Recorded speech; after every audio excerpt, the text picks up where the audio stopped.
okay.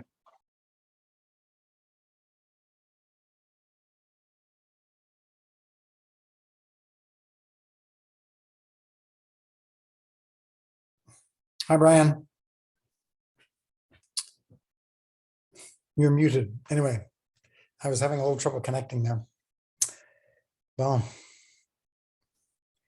thank you for agreeing to speak. We'll just wait a minute or two. Usually everybody's signing up exactly when the Outlook prompts them to. Can you, yeah. Yes. I think so. Yeah. I'm just trying to see. There's a couple of people who are involved in a review here on this topic. So trying to see. Hi, Myra. Do you know, I see Sophie's on, and is Josh attending? Do you know? Okay, I can't hear you. It's okay. Sorry, I invited Josh, but I'm not sure about. Okay. What's coming. Okay. Okay. Well, anyway, we don't want to hold up the works. Where am I? So, Brian, maybe I'll just introduce you briefly or slowly, and that way more people can join. I'm droning on.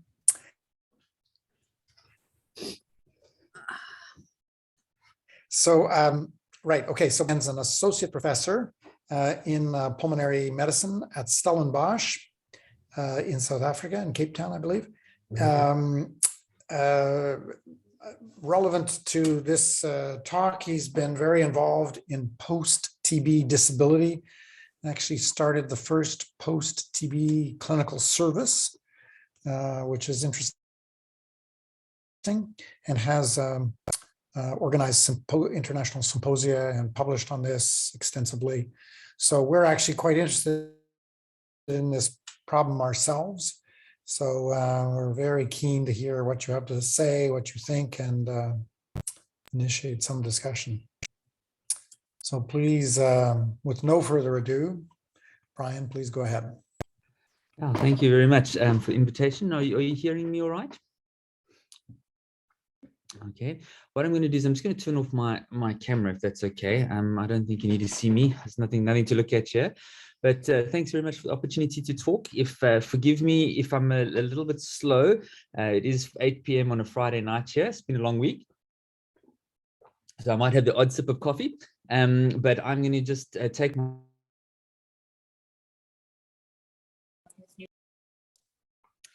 Brian, you muted yourself rather than turning off your camera, or you did both.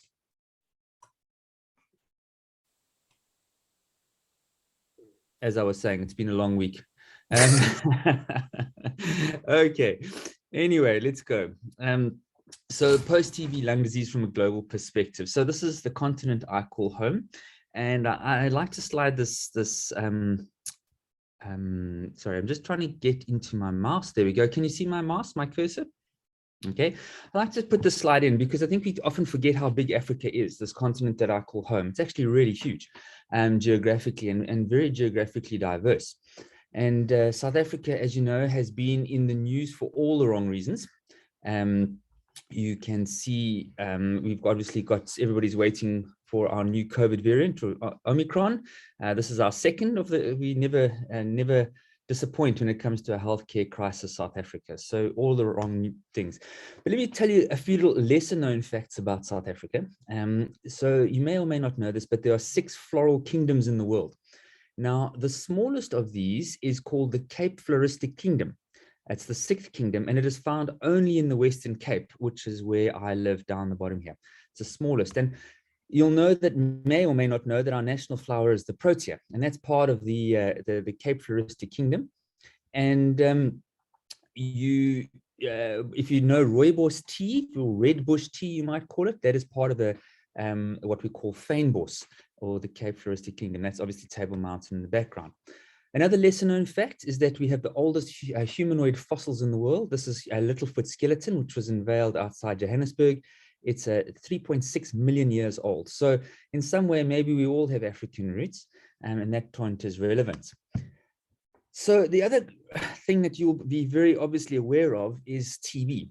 And TB in Africa is huge, and TB in South Africa is even bigger. We've got one of the highest incidence of TB in the world.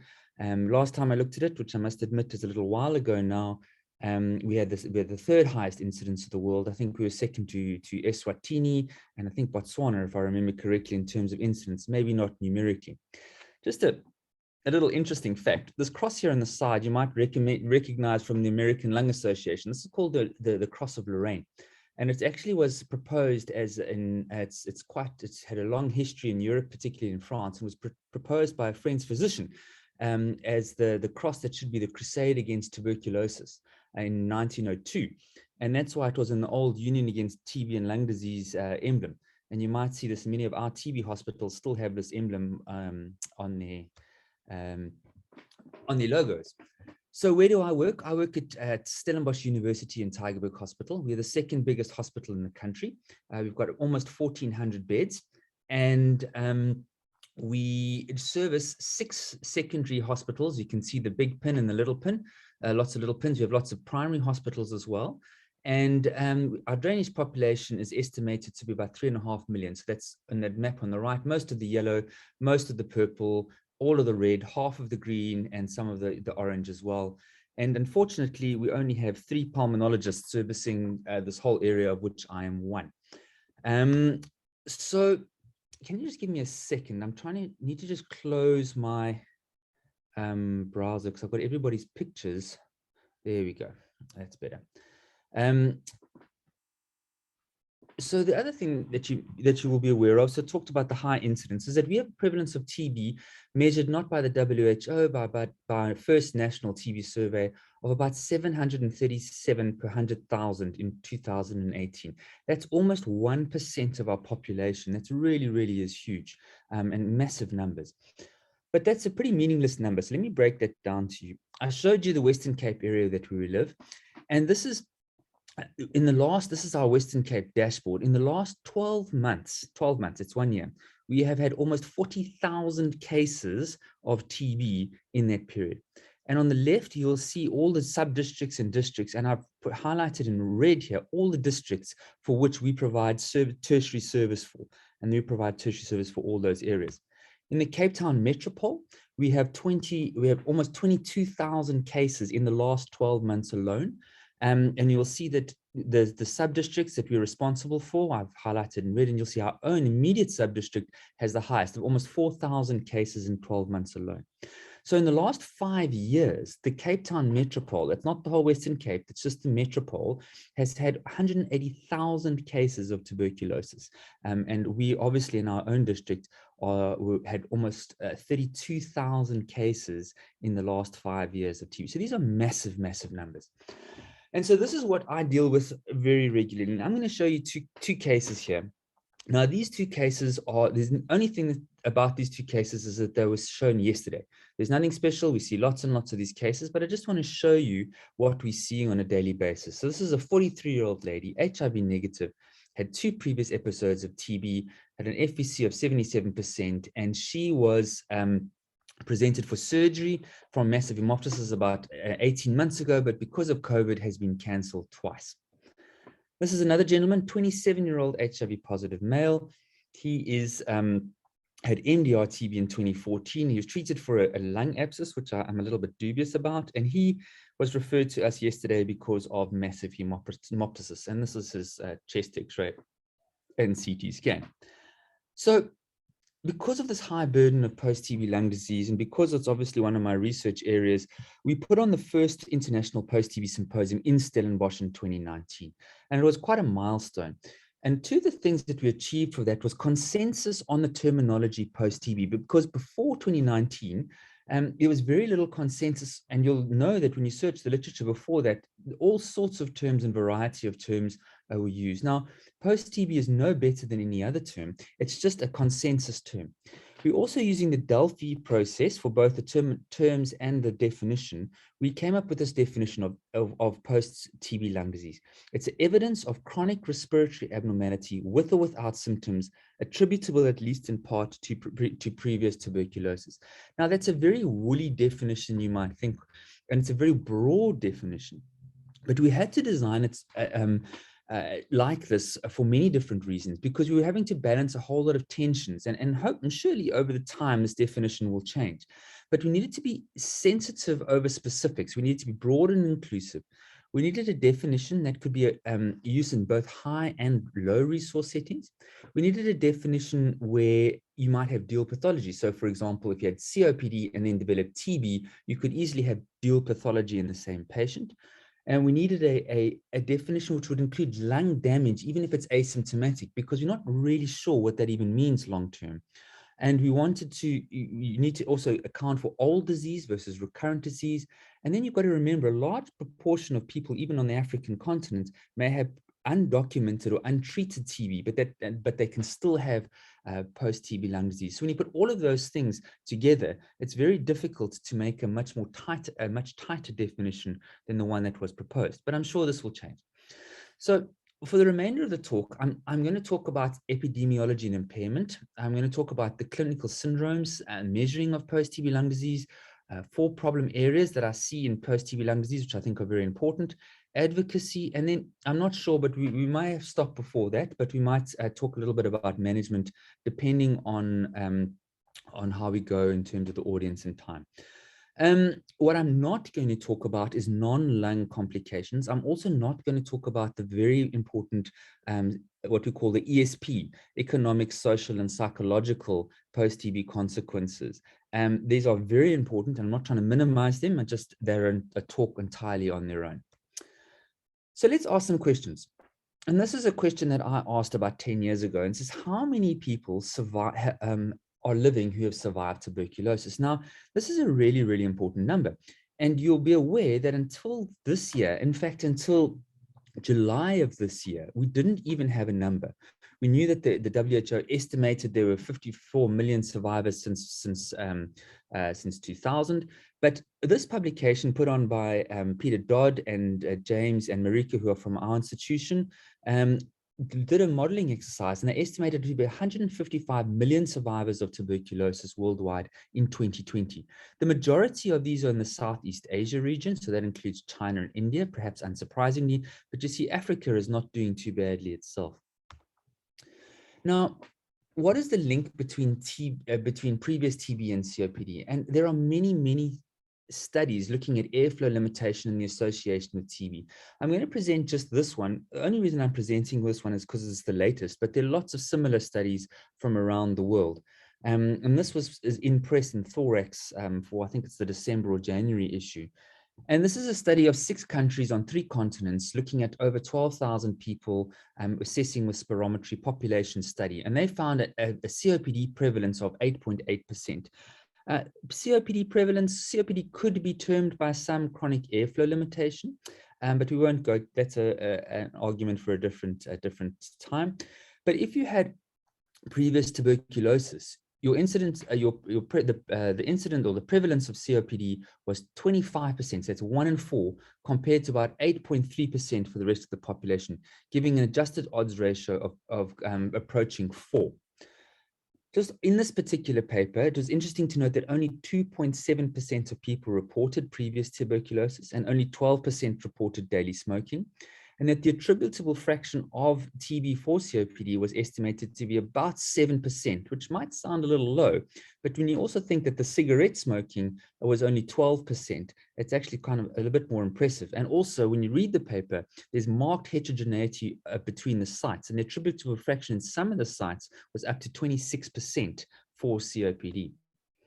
So there, as I mentioned, there are other studies that you can look at. This is a particularly good one from Andre in 2015 and published in the ERJ, which is a look at the bold meta-analysis. I'm sure you're aware of this paper, which shows similar kinds of odds ratios, around 3 for low and middle income countries, 2.5 for global sites, looking at the association between TB and COPD, as they call it. Going back to the paper I just mentioned, a couple of interesting things in that paper. Firstly, that if you had previous tuberculosis, you had more symptoms, you had lower lung function, and you were younger by almost 3 years. If you had what I would call TOPD, so that's airflow obstruction associated to TB, you were more likely to be male. You were less likely to be a daily smoker, which is very interesting. because most studies will show exactly the opposite. And the authors considered that smoking was actually a marker of affluence in their population and not poverty, as in many other populations. And you are more likely to be an urban dweller. In that same paper, you can see, as I mentioned, you get more severe COPD and more symptomatic COPD in that population. What about Canada, from where many of you are at the moment? Well, even in Canada, you'll be aware of this paper by James Johnson from Vancouver, where he looked at over 1 million immigrants over a 30-year period.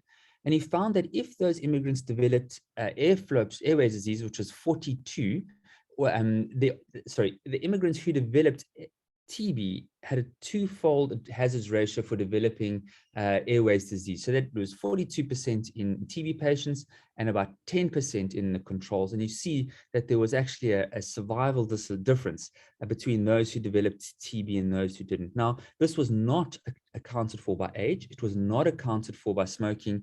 And there was some signal to lower incidence TB countries having a higher hazards ratio, which is an interesting situation. So let's turn it around. We can see there's clearly an association between TB and COPD, but what proportion of people who have survived TB will have post-TB lung disease?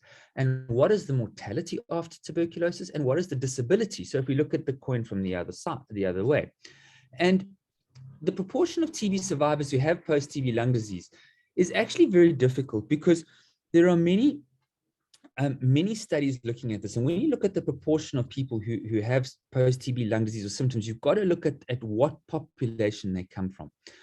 But this is a nice review from September 2021.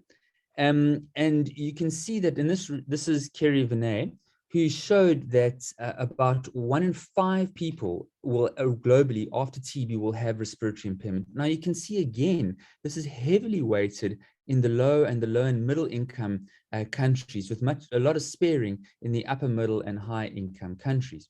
That's an interesting, I'm going to come back to that in a little while. In terms of symptomatology after post-TB, again, there's a huge amount of literature on this, and it depends a lot on the population that we study. Just two papers. There is Jamila's paper from Malawi showed about 30% of people at 1 year had some symptoms of breathlessness, wheezing, and cough, whereas we looked at patients between 1 and 5 years after TB, and we found fairly similar rates. This was a paper that we published earlier this year. But fairly similar rates of symptomatology in people after TB. The other thing to say is that mental health disorders is even more common in post-TB lung disease. Almost 1 in 4 people, again, centered very heavily on low and middle income countries. And this is really important. And as I mentioned before, I'm not going to go into this, but I do recognize that this is a very, very important area and that needs to be considered and addressed quite aggressively. So let's bring it back to the clinic. This is a patient who broke my heart. A 28-year-old lady who was a mother of 2 children. She had drug-sensitive TB in 2012, and she had recurrent massive hemoptysis. You can see her destroyed lung on the right-hand side. She had 2 bronchial artery embolizations. She was unfortunately did not have surgically operable disease, and she was left so short of breath that she was unable to walk 200 meters. And she came and we had another episode of massive hemoptysis, and she died late in 2019. So it was just before COVID. And unfortunately, at the time, she was 29 weeks pregnant, which is the real tragedy, a young mother. And so the question is, what do we know about survival? So you'll be aware of this paper by Camilla Romanowski in July 2019, which was a meta-analysis looking at the survival after TB and showed an almost standardized mortality rate of almost 3 times higher in people who've had previous TB than those who haven't. And so we know that people die, and interestingly, they don't always die of lung disease. There seems to be a signal to die of other things like cardiovascular disease. This is very, very preliminary data and not well shown at all. But other studies have shown that the predominant method of death is actually chronic lung disease and respiratory failure. So it's a bit of equipoise in why people actually die. What about disability after tuberculosis? Now, you will be as well aware as I am that the WHO, up until this particular point, does not include the post-TB period in all their calculations of disability from TB and disability-adjusted life years. And we put together this paper headed by Nick Menzies, which has just been published about a month ago, looking at the lifetime burden of incident tuberculosis. And we showed that the disability adjusted life years on a hypothetical cohort developing TB in 2019 was 122 million globally, of which 58 or 47% was attributable to the post-TB period. And you can see here the graphs of disability, years of life lost, years lived with disability, and disability adjusted life years. And you can see how it is heavily weighted in terms of younger people. And equally, over 28% estimated disability adjusted life years accrue after 15 years from the incident episode of tuberculosis. So TB doesn't go away the day you end treatment. Looking at it from an individual patient perspective, for somebody who gets an incident case of TB, you can estimate about 12.1 disability adjusted life years. 6.3 of those will occur in the incident TB, and 5.8 will be in the post-TB period. And so how does this reflect? So if this is a person living their normal life who gets TB, you can see the disability adjusted life year, the disability of the actual event and the mortality of the TB. And then when they're recovered, inverted commas, you can see that many will still have disability with a shortening of lifespan. And this is worse and higher for people who are younger, people who are HIV positive, and for people in high incidence country, as you've already alluded to earlier on. So let's talk about, you asked for me to speak about a clinician's perspective. So let's bring it back to the bedside. And before we do that, I just want to remind people what acute tuberculosis looks like. Now, in many high burden situations in countries, we don't do a lot of CT scans on people. And many people don't even do chest x-rays. But when you do CT scans, you start to appreciate the burden of disease in tuberculosis is far more extensive than you would actually see on a chest x-ray. And 95% of people with TB, lung TB, will have tree and bud disease and small airways disease on top of their large airways disease.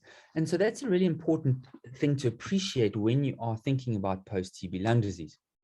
The second important thing to think about is that you've got to realize, and I keep saying this, and you've probably heard me say this many times before, is that post-TB lung disease is a heterogeneous condition in my mind.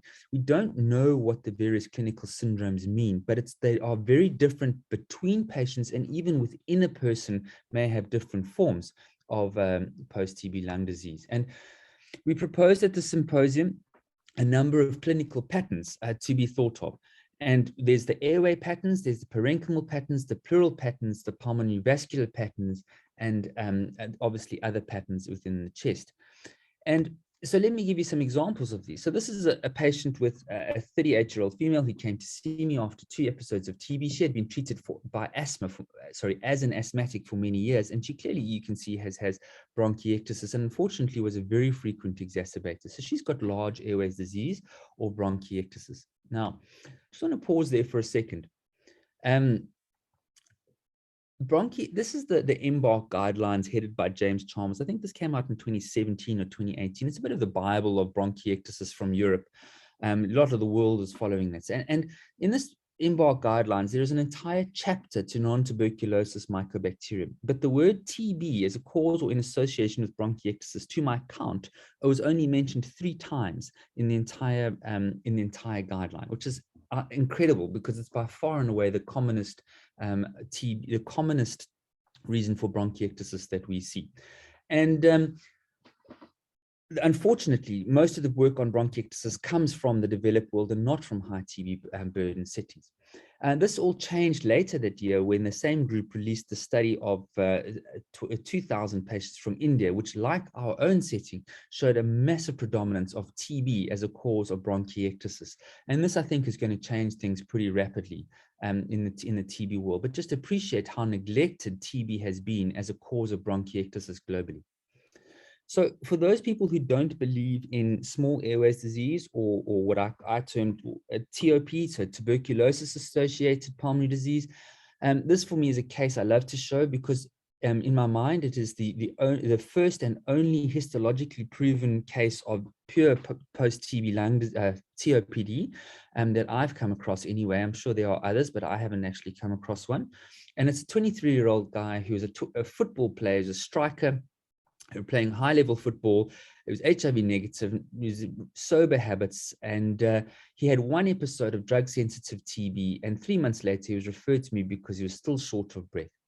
And you can see that he has incredible airflow obstruction. His FEV1 was 25% of predicted with a ratio of 51%, and his RV TLC ratio at the bottom here was 64%. So lots and lots of gas trapping. He has got a bit of bronchiectasis, but nothing that's going to give you an FEV1 of 25% and a little bit of cavitation. So we did an open lung biopsy on his right lung, not his left lung. And what you saw with these residual healing granulomas in the small airways, and this is entirely consistent with the pathogenic mechanism of TOPD. And his whole phenotype was exactly what we had described previously of the phenotype of TOPD in 2 publications, where we compared smoking-related and TB-associated airflow obstruction to see if there were differences. And we showed that there's much more gas trapping with an increased residual volume for the physiologists and the pulmonologists among you who may be interested in this. The problem is that smoking-related COPD and TOPD often coexist in the same patient, and it can be very difficult to tease the 2 apart. So let's move on to the phenotypes. This is a parenchymal lung destruction. I'm going to show you this case again in a moment for a few reasons. And this is a patient who's got also lung destruction with cavitation and an aspergilloma. And here's a patient who's got small airways disease, bronchiectasis, lung fibrosis, a cavity, and severe pulmonary hypertension. So let's move on a little bit and talk about how do we measure TB at severity, and when should we measure post-TB lung disease? Now, you must understand that I work in a tertiary referral center, so I get a very, very biased opinion of how bad TB is. And the reality is that me and most people will actually go on back to having a normal life, but a significant proportion, as I've shown you, won't. And so how do we measure this? And this is this section is not an esoteric section. It's really important for anybody who's wanting to work in this field to appreciate, particularly if you're a clinician and scientist, because you need to know what the impact of what you actually are measuring as an outcome measure. And particularly for epidemiologists who are building models and doing all sorts of calculations based on many different parameters. And you've got to understand the limitations of these parameters that you're using. So let me, as illustration, show you something, because at the bedside, I'm often astounded by the discordance between symptoms and the functional capacity and either the radiological or the physiological changes. So let me show you 4 illustrative cases, which you may have seen before. But this top left here is a 36-year-old HIV positive lady who's had 3 previous episodes of TB. You can see her FEV1 is 25%, her saturation was 78%. May I just remind you that the previous footballer, his FEV1 was 25%, but he was, by the time we had finished with him, he was still able to jog about 500 meters. Whereas this lady had SATs of 78%. You can see her lungs don't look too bad. There's a bit of changes in the right lobe, but they don't look terrible, yet she's very hypoxic. The lady below, who I've shown you just previously, she's a 59-year-old HIV negative patient. Her FEV1 is much better at 66%. Her DLCO, unfortunately, was very low, and she could only walk 330 meters. This gentleman in the top right is a 31-year-old male who's HIV positive. His FEV1 is less than the other ladies by almost 10%. His DLCO is better, and he could walk further despite having much more destroyed, an entirely destroyed left lung. And this gentleman, he's got relative preservation radiologically of his right and left lungs. I showed you him as before as well. He's a 39-year-old man. He had 2 episodes of TB. He had an FEV1 of 23%, despite having much better radiological images. And he was so sick, he couldn't even do a 6-minute walk test. He survived for about 18 months and died about 1.5 years ago. So how do we measure? How should we be measuring post-TB lung disease? So most people in the literature, particularly the epidemiological literature, will use spirometry, and they'll get numbers like we found in our prospective cohort of about, where you get about somewhere around 15-20% will have obstruction and restriction.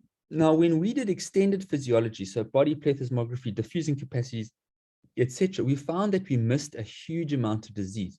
In fact, gas trapping was almost twice as common as airflow obstruction, and almost 80% of this population had a reduced DLCO. Now, this population was a young HIV negative cohort, and was selected because of that. We had no comorbid disease on entry. And so just to point out that spirometry misses a lot of abnormality. So how does spirometry compare to symptomatology? Well, there's quite a bit of literature on this, and we've also published on this. I can't remember when this was. I think it was earlier this year. It seems like a lifetime ago. But we showed that there was actually relatively poor correlation between lung function and chronic respiratory symptoms. In fact, there was no correlation between lung function and chronic respiratory symptoms in this particular paper. So what about the relationship between radiology, so imaging, and lung function? What does that relationship look like? Well, this is a paper that I was on with Kari Steck from UCT, and you can see that when your chest X-ray score gets worse, and so the further to the right you go, the worse your chest X-ray score, there seems to be some kind of correlation with lung function as measured by FEV1 on the axis. So as the damage gets worse, your FEV1 gets worse as well. But there's a lot of people in this block here who haven't got much damage, but have got very bad FEV1s. And so your radiology will miss this. And many of the epidemiologists that I've spoken to have noted this, that they said the guys have got bad airflow obstruction, but the chest X-rays aren't that bad. And here's another paper from India looking at CT scans this time. The last one was on chest X-ray, CT scans, and they showed that there's very poor correlation between markers of fibrosis, bronchiectasis, and even the total lung score with spirometry. There was some association with dyspnea and fibrosis and bronchiectasis in this particular cohort. So what about functional capacity? Well, in our paper, we showed poor correlation between 6-minute walk and lung function and symptoms, and others have shown the same. But the gold standard is VO2 max or VO2 peak. And we have just have a paper that will be published next year in a Gray journal, where we showed actually there is some association between FEV1, FVC, and diffusing capacity with VO2 peak, but it's actually quite a weak association. And the majority of the relationship remains unaccounted for. So all these relationships are very tenuous between lung function, symptomatology, and exercise capacity. And so when you're measuring it, you've got to be a little bit careful what are you actually measuring? Are you measuring lung function? Because that might not be the same as measuring symptoms, which might not be the same as measuring radiology. And in the end, we're not sure how all of these things relate to mortality yet, which is the best measure to use to predict mortality. So the next question is, when should we measure post-TB lung disease? And this is an HIV cohort, but it's a lovely diagram looking at how the patterns of spirometry change over time at 6 months as the end of treatment, obviously.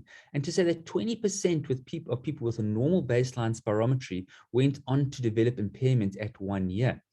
And we have that in our cohort, which was HIV negative, as I mentioned. We also showed this, that after treatment, a lot of changes actually occur in the lungs. And in body plethysmography, your RV seems to rise in an HIV negative population anyway.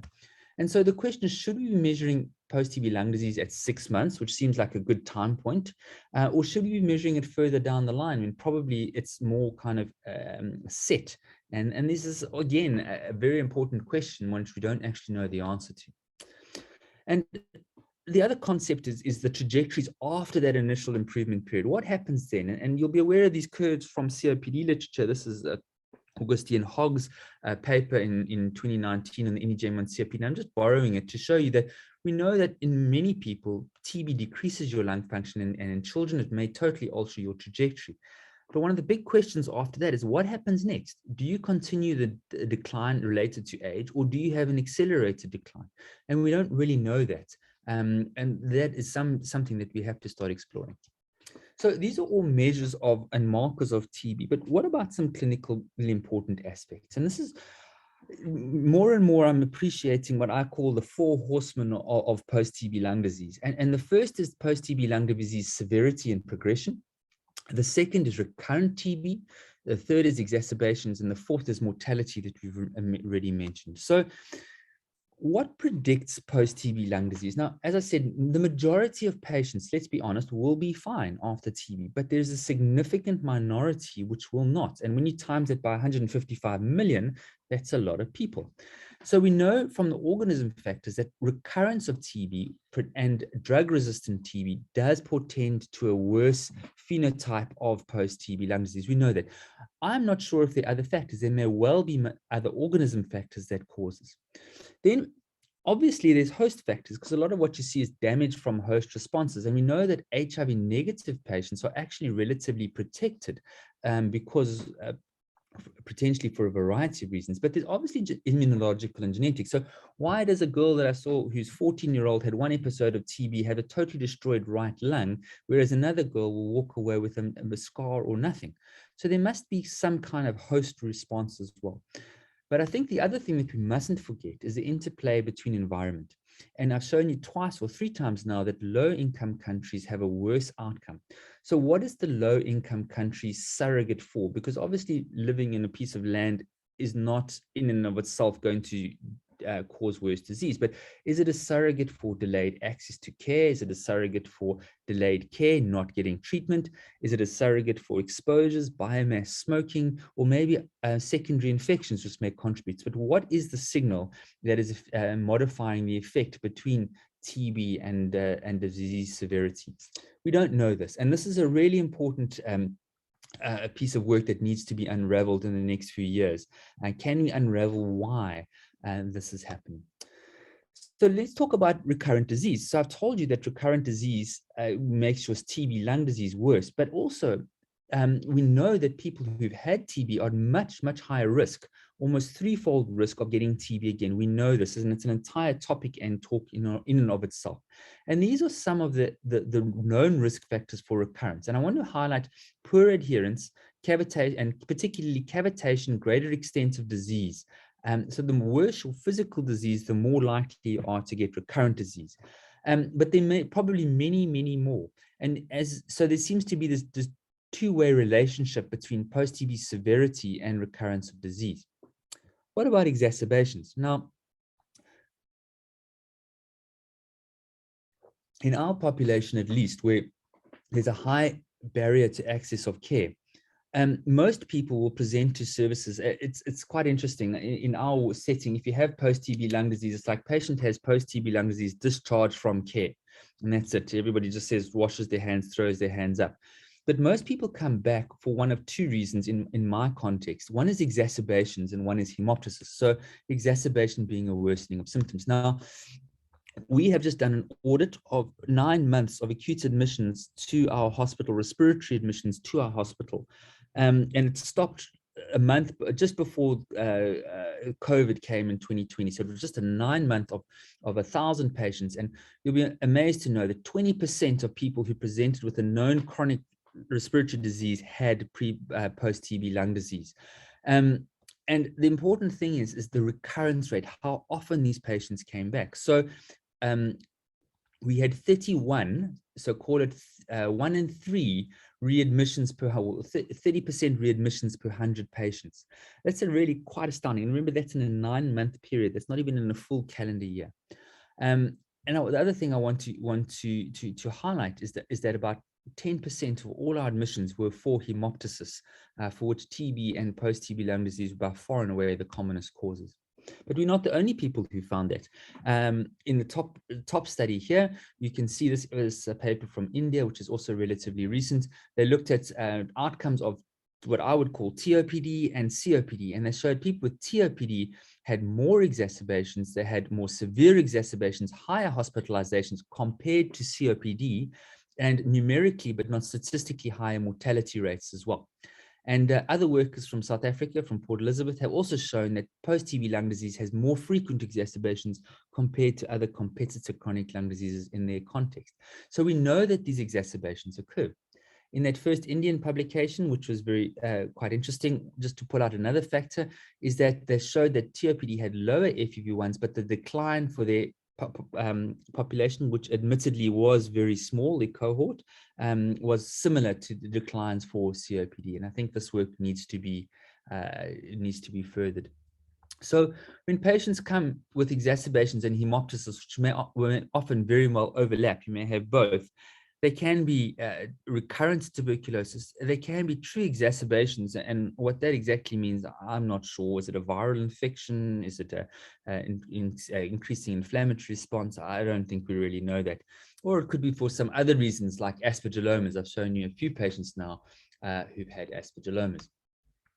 So again, the fourth horseman obviously is mortality. How do all of these things relate to mortality? Because you would imagine that all of them in their own rights would actually increase mortality.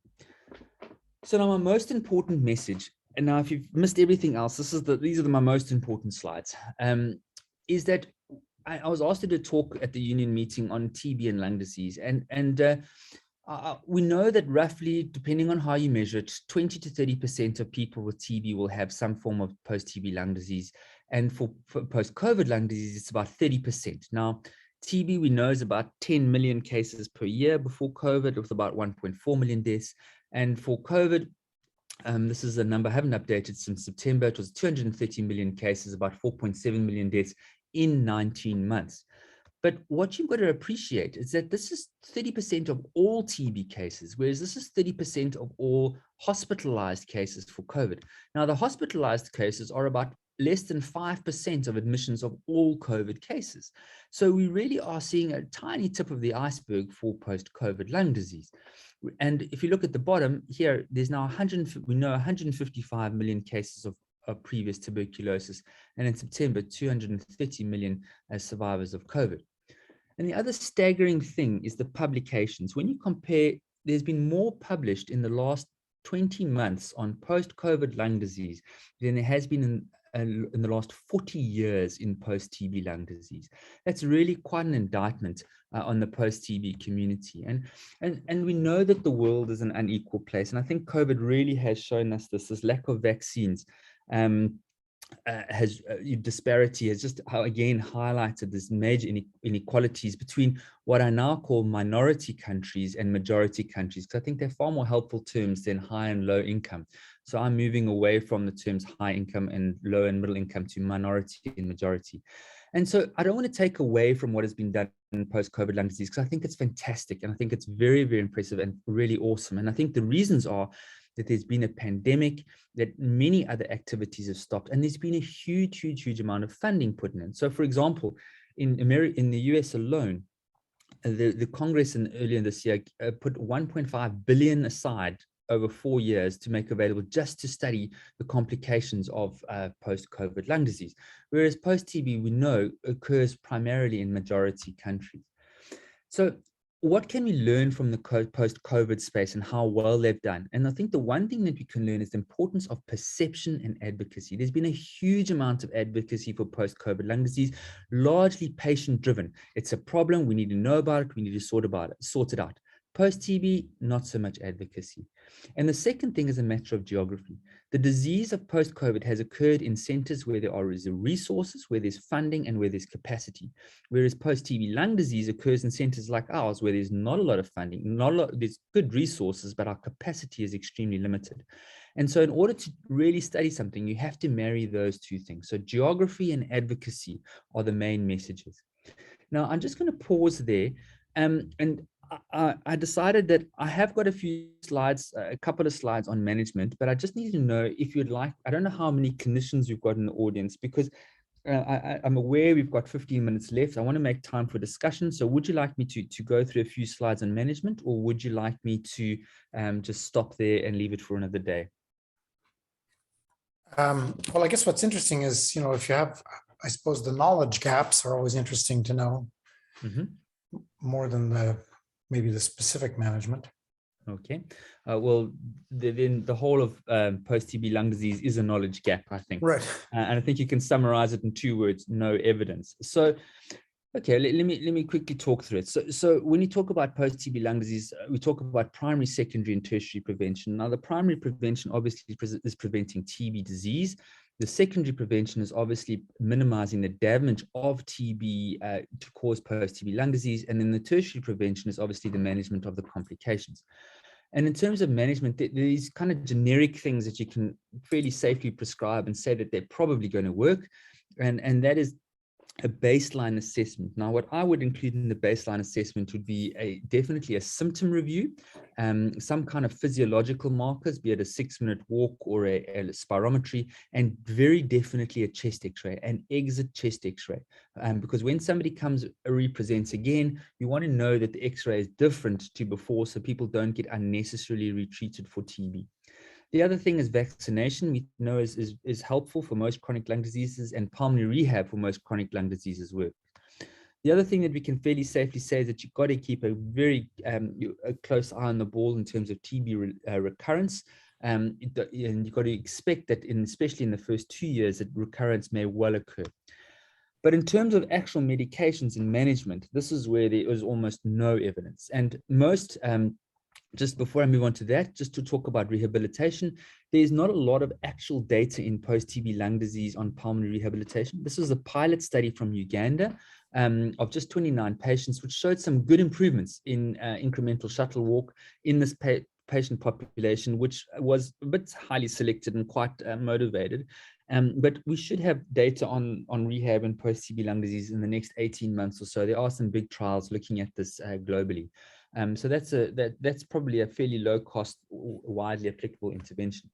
In terms of the actual lung disease, now most people would use some form of bronchiectasis guideline or the GOLD guidelines for management of post-TB lung disease. And this is why I think if you're going to start studying this, you've got to be very careful that you know what you're studying, because if you don't appreciate the heterogeneity, you're probably going to get type 2 error because everything's going to tend towards the null. So you've got to be a little bit more nuanced in your approaches to these problems. In terms of actual studies in post-TB lung disease, there's very vanishingly few studies. The one study is of indicatorol from Korea. Now, this is remember, we in South Africa have got over 700 per 100,000. Their incidence is 70 per 100,000. And they looked at indicatorol, and they were able to show in an 8-week trial of about 120 patients that there was some improvement in lung function. Now, I don't know what that means in terms of long-term outcome, but it is quite nice to see indicatorol in lung function. The next is inhaled tiotropium in a retrospective study, also from Korea. And these is very small numbers, and they did show some improvements in their spirometry. In terms of bronchiectasis, the generic, I'm sure you're aware of the generic management of bronchiectasis. And just to say that the macrolides are well promoted. And there was a recent trial looking at tiotropium in the ERJ. I think it's actually still in press, to be honest, of 90 people in New Zealand, which showed, although it showed improvement in FEV1, it actually didn't change the exacerbation rates. Now, this is bronchiectasis per se, and I just need to point out that there were almost no patients with post-TB lung disease. So is this still applicable for post-TB lung disease? I'm not sure. And I think there is equipoise in these bronchodilators. The one real concern that I have, and again, I think there's equipoise, is the use of inhaled corticosteroids. Now, most of our patients with bronchiectasis get inhaled corticosteroids either alone or in combination with a SARB or a LAMA. And from this study of bronchiectasis, we know that compared to a macrolide, inhaled corticosteroids increase the risk of exacerbations, hospitalizations, and not quite, but almost mortality. Now, again, this is increased compared to a macrolide, not compared to nothing. And macrolides have their own problems, which I'm sure you're aware. The other problem is, what are inhaled corticosteroids doing to the risk of TB in a patient population who already have a high risk of TB? And then there's this very interesting retrospective cohort from Korea, where they showed if you had inhaled corticosteroids with a TB scar, you had your hazard ratio for getting TB again was almost 25 times people without inhaled corticosteroids and without a TB scar. And this is a little worrying for me. I'm concerned about inhaled corticosteroids and post-TB lung disease, but I'm not sure it could potentially also be giving benefit. And then again, from some of your own Countryman's work, we know that inhaled corticosteroids do increase the risk of TB in large database registries. And in this study from CHEST, looking at a COPD population with inhaled corticosteroids, they also showed an increased risk for TB. And admittedly, in the 25 trials included, the minority were in high TB burden settings. And this other study also from your part of the world, which showed again, an increased risk of non-tuberculous mycobacterium, but not for TB. So I am a little concerned about that. So in summary of my talk, TB has been, post-TB lung disease has been neglected in TB care and in national TB programs globally, and it's likely to be one of the most important causes of chronic lung disease global. I think TB is a heterogeneous group of clinical syndromes, which we're not sure what the significance of these are, but we have to be nuanced in our treatment, definitely at the bedside. There's a complex relationship between symptoms, physiology, and radiology, and that measurement of post-TB lung disease is not as straightforward as everybody thinks it is. And that the four horsemen of severe and progressive disease, recurrent TB, exacerbations, and increased mortality need to be thought about, because those are I think, are going to be important both for patients but also for healthcare systems. And that prevention and management pretty much has no evidence base to support it. So whatever you do, nobody can really criticize you at this particular point. And then I think my final comment is, for a disease that is 9,000 years old and potentially affects millions of people, it's embarrassing how little we actually know about post-TB lung disease. So yeah, that's it. And that's where I'm going to end. And these are some of the many people I've worked with, and they're really fantastic people that I've worked with over the years. So yeah. Great. Okay. Thank you, Brian. So questions? So Sophie, you turned your video on. Does that mean you have a question? I don't know if I count as a student anymore, if I get to go first, but I was recently a student. But thank you, Brian, for that really interesting talk. And I had a question that I think you've highlighted in some of your recent publications as sort of interest for me too. Before we're even getting to, what are the causes of PTLD, you've pointed out that we struggle even just to predict which patients are at highest risk. And I guess I wondered if you had intuition for, do we need better data on these patients? Do we need, better programmatic data? Do we just need to use it, better? Kind of where should we go in terms of improving prediction? Yeah, absolutely. We need better data. We just don't have the data. We don't have the registries, and this has been a very, very difficult space to fund, actually, and because people have ignored it, and maybe rightfully so. People have been very focused. All the funders, the WHO, the programs, incredibly focused on the diagnosis and the treatment of TB, which is entirely appropriate, because theoretically it's a treatable, preventable condition. But what I see from my clinical perspective is just endless numbers of patients who have got destroyed and damaged lungs. And I think we need to change perspective. We need to make money. We need to try and increase our advocacy to make money available, because these kind of cohorts are expensive, as you know. And it's the problem is that you're having to build. Although we have the infrastructure, what we lack is capacity. We've got the patients, we've got the infrastructure, but we've got 3 pulmonologists for 3.5 million people, and we have to try and get the advocacy going to generate and to help people see that, it's not just good enough to have microbiological cure after TB. You actually have to have good lung function, because there's no point in being left as a respiratory cripple if there's something that you can do. So yes, we need better data, and we need to be able to predict it better. And certainly where we are now, people are starting to appreciate that. Gerard Waltzel, who you probably know, they're doing quite a lot. They're doing quite a lot of this, and we really are trying to build as I said, mentioned we had the first post-TB clinic, and so we're trying to get into this into the data. Unfortunately, COVID has really decimated a lot of the infrastructure and services, but we're starting to get to the end of that, I think, now. Thank you. Marcel, do you want to?